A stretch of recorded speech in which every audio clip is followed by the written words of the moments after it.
السلام علیکم دوستو، آپ دیکھ رہے ہیں انفو ایٹ جواد۔ مسلمان سائنسدان ابو عثمان عمر الجاحظ کی حیران کن زندگی۔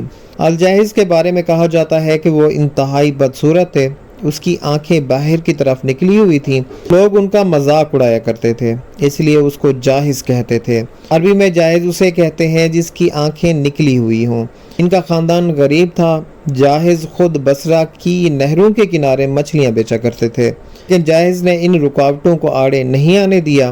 ان کی قلم سے ایسے الفاظ ٹپکے کہ وہ وقت کے سلاطین نے الجاحظ کو وزارت کی پیشکش کی۔ اس نے علم، ادب، ریاضی، سائنس، میڈیکل، الغرض ہر موضوع پر بہت کچھ لکھا۔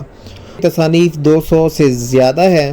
مشہور کتاب الحیوان ہے۔ اس کتاب نے بہت سے بیالوجسٹ اور ٹیکسانومسٹ کی مدد کی۔